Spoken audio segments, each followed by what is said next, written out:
Avant que ton bébé soit gardé par la nounou ou à la crèche. Je t'explique pourquoi aujourd'hui. Il y a plusieurs raisons.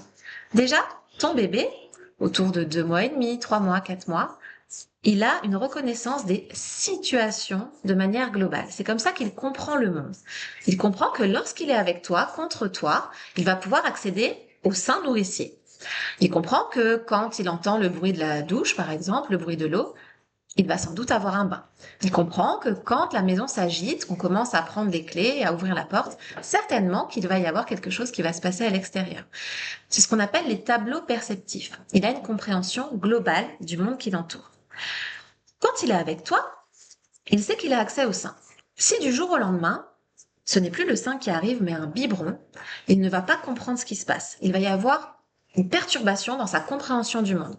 Pourquoi je suis avec maman? Je suis contre elle, je sens son odeur, c'est comme d'habitude, et pourtant on me met du plastique dans la bouche et je ne comprends pas, je ne sais pas quoi faire avec cette chose dans ma bouche.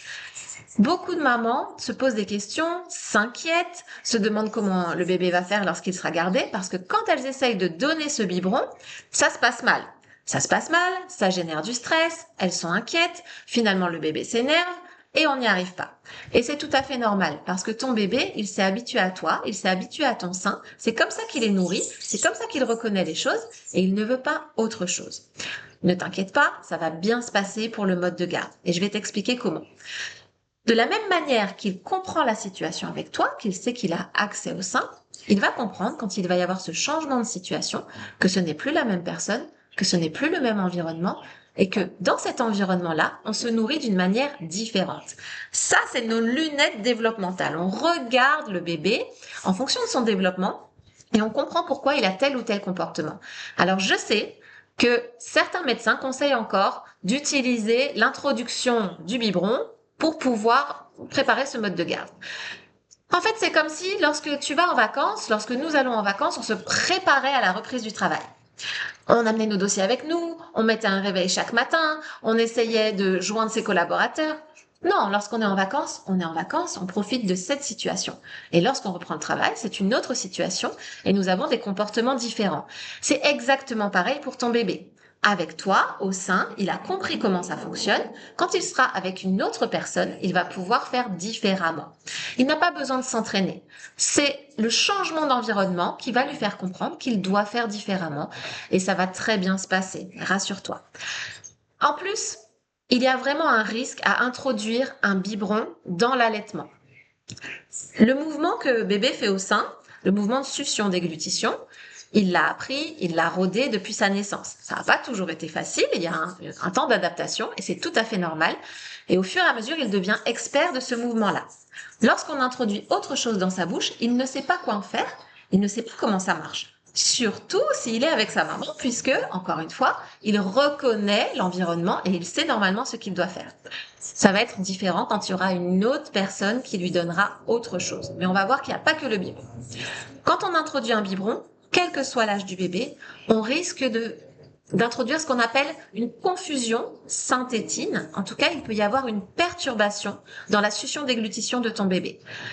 Parce que le geste est très différent quand on est au sein et quand on est avec une tétine, quand on est avec un biberon. La langue ne fait pas le même mouvement, les pressions qui sont exercées sont différentes, l'engagement musculaire est différent. Alors, soit dit en passant, pour que tout le visage de ton bébé, la mâchoire, les joues, toute la musculature de ton bébé se fasse, qu'il développe toutes ces fonctions qu'on appelle oromyofaciales, c'est-à-dire toutes les fonctions de la face en fait, le sein, c'est ton meilleur allié parce que tout simplement c'est naturel, ça paraît évident, mais lorsqu'un bébé tète au sein, il est en train d'activer toutes ses fonctions oromyofaciales, et il est en train de développer sa musculature. Au biberon, c'est complètement différent. On a un agencement de ces structures qui va être complètement différent. C'était la parenthèse, je referme. Donc, ton bébé, quand il va recevoir cette tétine, il va devoir s'adapter. Sauf qu'il va y avoir une confusion entre ce qu'il fait d'habitude au sein et ce qu'il doit faire à la tétine. Quand il va se retrouver au sein, il peut être un petit peu perturbé, il ne peut ne plus savoir quoi en faire de ce sein. Et surtout, c'est souvent plus engageant d'obtenir du lait avec le sein que d'obtenir du lait avec le biberon. Le biberon, c'est un mouvement de pincement et le lait arrive plus vite. Donc, certains bébés vont préférer finalement la facilité du biberon et vont avoir du mal à se remettre au sein. Malheureusement, ça peut gâcher un allaitement, ça peut vraiment perturber les choses. Heureusement, il y a d'autres solutions. Tu n'es pas du tout obligé de donner un biberon à ton bébé.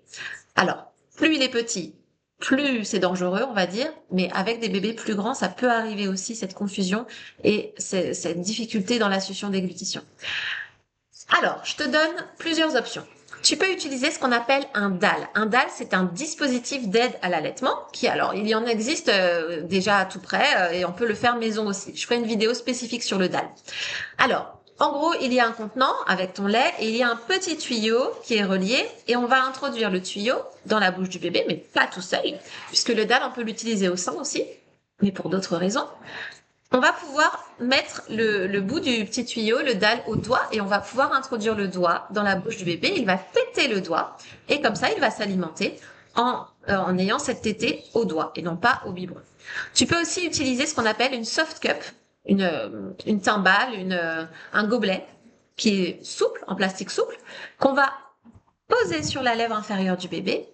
Et à ce moment-là, ton bébé va être actif, et c'est ça qui est très intéressant avec cette solution-là, et il va pouvoir venir laper le lait qui est à l'intérieur de la soft cup. C'est une solution qui est très utilisée dans les pays du Nord, dans les pays scandinaves et autres. C'est une solution qui marche très bien. On n'a pas forcément l'habitude de faire ça, mais ça permet à ton bébé d'être acteur. Et c'est beaucoup plus respectueux de sa physiologie. Donc, la tasse. Ça peut être aussi avec la cuillère. Alors la cuillère, c'est un petit peu fastidieux quand on doit prendre un repas complet, je te l'accorde. C'est un petit peu long. Mais quand il y a des petites prises dans la journée, ou simplement si ton bébé a soif et qu'il a besoin du lait, on peut utiliser une petite cuillère et lui donner le lait à la petite cuillère.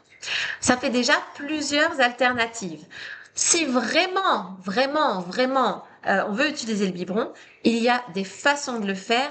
On va faire une vidéo spécifique là-dessus où je te dirai, si tu veux utiliser le biberon, voilà comment faire pour que toutes les chances soient de ton côté et qu'il y ait le moins possible de confusion. Mais tu dois savoir vraiment que quelle que soit la manière, il y a toujours ce risque qu'il y ait confusion entre le sein et la tétine du biberon et que ça perturbe l'allaitement. Mon but, c'est vraiment que tu puisses faire des choix en conscience. Je ne suis pas là pour te dire, tu dois utiliser une cup, il faut prendre la cuillère ou il faut utiliser un dalle. C'est toi qui choisis. Mon but ici, c'est que tu puisses choisir en connaissance de cause et que tu n'aies pas à te dire après, mince, si j'avais su, j'aurais fait différemment puisque maintenant, on a des perturbations. Voilà, une fois que tu es au courant, vraiment fais ton choix en conscience et je t'assure, tout va bien se passer. N'hésite pas, si tu as des questions, tu peux les mettre en commentaire. Tu peux t'abonner à la chaîne si tu veux d'autres choses, d'autres éléments sur le développement de ton bébé. On y va tranquillement. L'idée, c'est de maintenir ta sérénité. Vraiment, c'est vrai que je crois que j'ai oublié de vous dire ça. Si tu proposes ce biberon à ton bébé avant le mode de garde, eh bien, si ça se passe mal, il va y avoir du stress, il va y avoir de l'angoisse. Et ça va perturber déjà l'allaitement puisque ça va être un moment qui va être relativement inconfortable. Donc vraiment, préserve ta sérénité. Fais-toi confiance. Fais tes choix en conscience. Et je te souhaite une magnifique parentalité.